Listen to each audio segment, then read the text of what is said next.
നമസ്കാരം. Dubai air ഷോയുടെ അവസാന ദിവസം നമ്മുടെ ഒരു വിമാനം തകർന്നു വീണു. തേജസ് വിമാനം. നമ്മൾ ആ വാർത്ത എല്ലാ മാധ്യമങ്ങളിലൂടെയും കണ്ടതാണ്. അൺഫോർച്ചുനേറ്റ്ലി അതിലുണ്ടായിരുന്ന പൈലറ്റിന് ജീവൻ നഷ്ടപ്പെട്ടു. അപ്പോൾ നമ്മൾ രാജ്യത്തെ മുൻനിർത്തി അനുശോചനം അറിയിച്ചു. നമുക്ക് എല്ലാവർക്കും വിഷമം ഒക്കെ ഉണ്ടായിരുന്നു.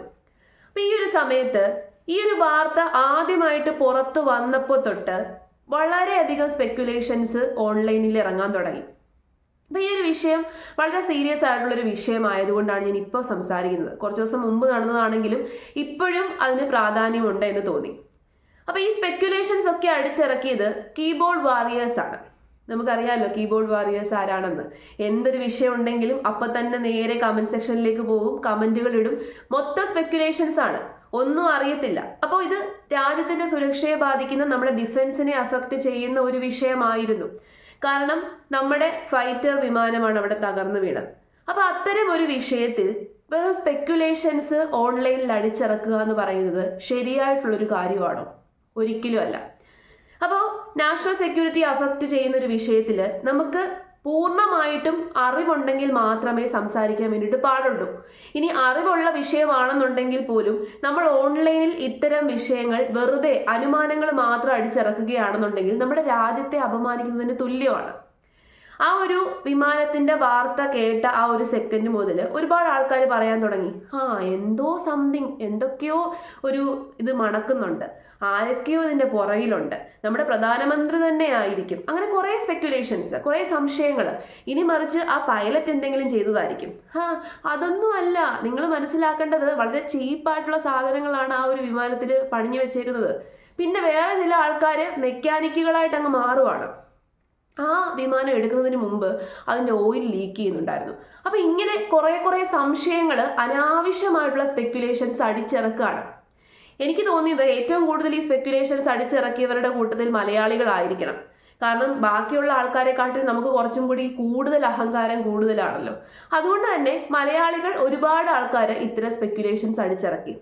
നമ്മൾ മലയാളത്തിലായിരിക്കാം ഓൺലൈനിൽ ഇത്തരം കമൻറ്റുകൾ ഇടുന്നത്. പക്ഷേ ഇന്റർനാഷണലി ചെല്ലുമ്പോൾ ഇപ്പം ലാംഗ്വേജ് എന്ന് പറയുന്ന ഒരു ബൗണ്ടറി അല്ല, അതൊരിക്കലും കമ്മ്യൂണിക്കേഷനുള്ളൊരു ബൗണ്ടറി അല്ലെന്ന് നമുക്കറിയാം. ഇപ്പോൾ ട്രാൻസ്ലേറ്റ് ചെയ്യാനുള്ള ആപ്പുകളുണ്ട്, അങ്ങനെ ഒരുപാട് സംവിധാനങ്ങളുണ്ട്. നമ്മൾ മലയാളത്തിൽ അടിച്ചിടുന്നതാണെന്നുണ്ടെങ്കിലും നമ്മളുടെ രാജ്യത്തിന് ഔട്ട്സൈഡേക്ക് അത് ചെല്ലുന്ന സമയത്ത് നമ്മുടെ രാജ്യത്തെ അപമാനിക്കുന്നതിന് തുല്യമാണ്. നമുക്ക് സംസാര സ്വാതന്ത്ര്യമുണ്ട്, ഏതൊരു വിഷയത്തിലും നമുക്ക് ഇടപെടാം. ഇപ്പോൾ ഒരു ഉദാഹരണം പറയുകയാണ്. ഇപ്പം നമ്മുടെ തൊട്ട് ഫ്രണ്ടിലുള്ള ഒരു ഗവൺമെൻറ് ഹോസ്പിറ്റൽ തകർന്നു വീണു. അതിനെ പറ്റിയിട്ട് നമുക്ക് സംസാരിക്കാം, അനുമാനങ്ങളൊക്കെ എടുത്ത് എഴുതിയിടാം. അത്തരം കാര്യങ്ങളിൽ നമുക്ക് സംസാരിക്കാം. അഭിപ്രായ സ്വാതന്ത്ര്യമുണ്ട്. ഒരു പൗരൻ എന്നുള്ള രീതിയിൽ നമുക്ക് പൗരബോധം ഉണർത്താം, എല്ലാം ചെയ്യാം. പക്ഷേ നാഷണൽ സെക്യൂരിറ്റിയെയും ഡിഫൻസിനെയും ഒക്കെ അഫക്റ്റ് ചെയ്യുന്ന കാര്യങ്ങളിൽ നമുക്ക് ഇത്തരം അനുമാനങ്ങൾ ഓൺലൈനിൽ അടിച്ചിറക്കാനുള്ള അവകാശമില്ല, അധികാരമില്ല, അതിനുള്ള സ്വാതന്ത്ര്യമില്ല. നമുക്ക് കുറച്ച് സ്വാതന്ത്ര്യം കൂടിപ്പോയതിൻ്റെ പ്രശ്നമാണോ? അപ്പോൾ നമ്മൾ ചില കാര്യങ്ങളിൽ സൈലൻസ് കീപ്പ് ചെയ്യുക, അത് ആവശ്യമാണ്. അത്തരം കാര്യങ്ങളിൽ നമ്മൾ സൈലൻസ് കീപ്പ് ചെയ്യുക, നമ്മൾ വാറിയേഴ്സായി പോകാതിരിക്കുക. പിന്നെ പൂർണ്ണമായിട്ടും അതിനകത്ത് എന്താണ് കാര്യം, ഇപ്പോൾ ആ ഒരു സംഭവം നടന്ന് കുറച്ച് സമയമെടുക്കും, അന്വേഷണം നടത്തും, എന്താണ് അതിന് പുറകിലെന്ന് ആൾക്കാർ അന്വേഷിക്കും. എല്ലാ അന്വേഷണം നടത്തിയതിനു ശേഷം പബ്ലിക്കിനോട് പറയേണ്ടതാണെന്നുണ്ടെങ്കിൽ തീർച്ചയായിട്ടും പബ്ലിക്കിനോട് പറയും. ഇത്തരം വിഷയങ്ങളിൽ, നമ്മുടെ ഡിഫൻസുമായിട്ട് റിലേറ്റ് ചെയ്തിട്ടുള്ള വിഷയങ്ങളിൽ എല്ലാം ഒന്നും പബ്ലിക്കിനോട് പറയേണ്ട കാര്യമില്ല. പ്രോട്ടോകോൾ പ്രകാരം പബ്ലിക്കിനോട് പറയേണ്ട കാര്യങ്ങൾ മാത്രമേ അവർ പറയത്തുള്ളൂ. അതിനകത്ത് നമ്മൾ അറിയണമെന്ന് വാശി പിടിച്ചിട്ട് കാര്യമില്ല. കാരണം അത് ഡിഫൻസ് ആണ്, നമ്മുടെ സെക്യൂരിറ്റി അഫക്റ്റ് ചെയ്യുന്ന കാര്യമാണ്. അപ്പം ഇത്തരം വിഷയങ്ങളിൽ നമ്മൾ കുറച്ചൊക്കെ സംയമനം പാലിക്കുക. ഇങ്ങനൊരു സംഭവം ഉണ്ടായി, നമ്മൾ അനുശോചനം അറിയിച്ചു, മിണ്ടാതിരിക്കുക. എന്താണ് കാരണമെന്ന് അറിയുന്നിടം വരെ നമ്മൾ മിണ്ടാതിരിക്കുക. അതിനുശേഷം നമ്മൾ സംസാരിക്കുക. അങ്ങനല്ലേ ചെയ്യേണ്ടത്?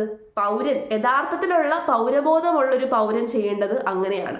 പിന്നെ നമുക്ക് സ്വാതന്ത്ര്യം കൂടിപ്പോയതിൻ്റെയാണ്. അപ്പം ഈ സ്വാതന്ത്ര്യം നമ്മൾ ദുരുപയോഗം ചെയ്തു കഴിഞ്ഞാൽ ആ സ്വാതന്ത്ര്യവും കൂടി ഇല്ലാതെയാകുമെന്ന് നമ്മൾ മനസ്സിലാക്കുക.